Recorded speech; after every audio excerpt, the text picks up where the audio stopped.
What's good with YouTube? Y'all already know. Big Flacco with a convict's reaction where we smash, dash, and react. Please hit the like, comment, subscribe, do all those things to help support this channel, and hit that bell notification for future fire reactions. And we're going to be talking about the Rico 2 Smooth interview with Adam 22 at No Jumper. Once again, another northern rap artist shows up to No Jumper. This interview was pretty much chill. It was pretty much more informative, I think, and to be honest with you, this was different than the previous interviews. You showed a different side to Rico 2 Smooth. Like I've told people before, he's very humble and he knows how to articulate himself, right? And he kind of controlled that interview without trying to control it, if you notice. He didn't go in talking shit about oppositions. He explained everything to a certain extent. He didn't take any shots at any other rappers. And he just went on there and just talked about himself. Now, this is one thing I gotta sit there and say. People were probably expecting him to be all hypey, expecting him to be a certain way just based upon the fact of how he raps and how he spits. The dude's fairly intelligent. You could tell that he has goals outside of just the rap scene, right? You could tell he has a thinker's cap on.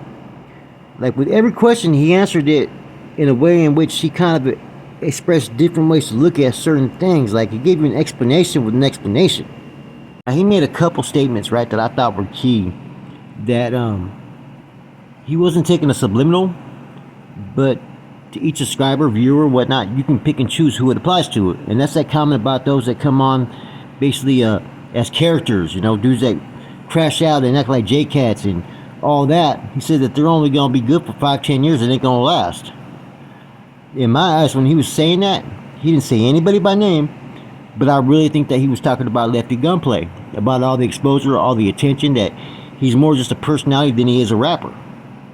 You know, kind of comparing him to like a 6ix9ine in a sense, if you know what I mean.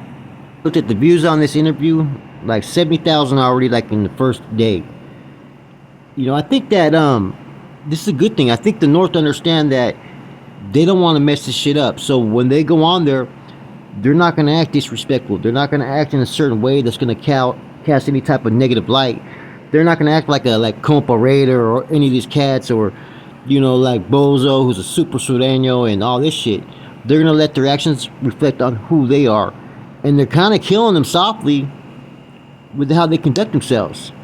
You know, don't get me wrong. There's a few Southsiders that conduct themselves pretty well. You know, Young Dopey, Bodachi. What's the other one's name? Man, there's a few other ones, right? They know how to carry themselves in a conversation, man. They know how to, you know, present themselves. They must have did their time right. They're not on there fucking talking shit or J-Catting out, or, you know, even with their sense of humor, it's within respectful lines. And I really think that they're going to get Big Tone on there next. And I think that's going to show a whole different side to, you know, how the homeboys conduct themselves on the streets. You know, that's always been one thing I sat there and have always took a step back and respected as far back when I was active, is how homeboys conducted themselves on the streets, going to the gym, getting a job, taking care of their families. Those that wish to function, functioned, right? But you see the things that they're doing, the unity, the respect, you know, and how they carry themselves, you know, in different areas, different time zones. You know, everything that Rico 2 Smooth did, he checked all the boxes on what he was supposed to do and how he was supposed to represent. Now, I'm going to tell you guys something, right? And this is 100% facts. The real reasons why a northern rap artist will never do a rap song with a southern rap artist, right, is because until that southern rap artist or the southerners break away from emic control, the North will never do a song because they're that committed to fall under the bandana of the NF. It's never going to happen based upon that right there.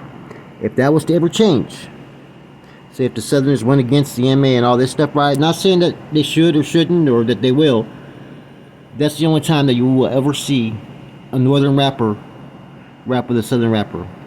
Otherwise, it's going to be someone who does it without permission. They're going to get in trouble.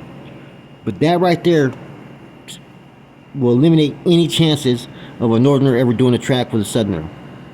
Because it's not the southerners that are saying no, it's the North. It's because of those conditions right there. Now, these guys can't sit there and talk about that on YouTube and saying, well, this is the reason why and whatnot. But that's the truth. Because otherwise, they would already be doing songs.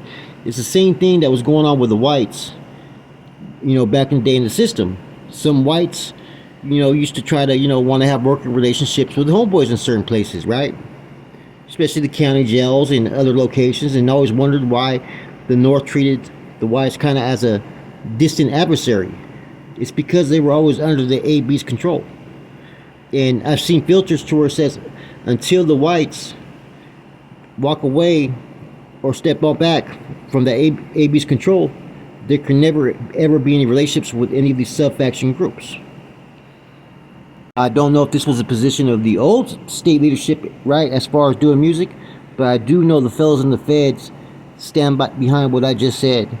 Therefore, we already know the feds have all influence in everything that's going on currently at this time. Therefore, this is the main reason, like I said, people's dreams of unity and doing a song together, it's just not going to happen. Back to the interview real quick. I think Adam 22's done a better job. I think he's gotten a little bit more familiarized as far as with northern politics. You can tell he does his homework.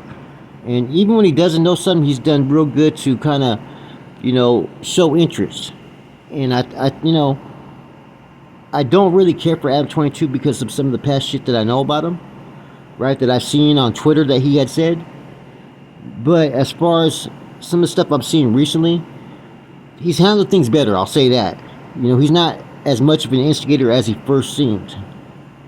Now, I definitely think they need to do another episode with Big Tone, right? And I think they need to talk about Woody a little bit.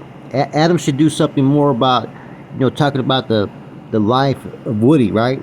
And hear from people like AWACS and Big Tone and others, right? I think that would be dope. As well, I also think Asita would be pretty dope as well.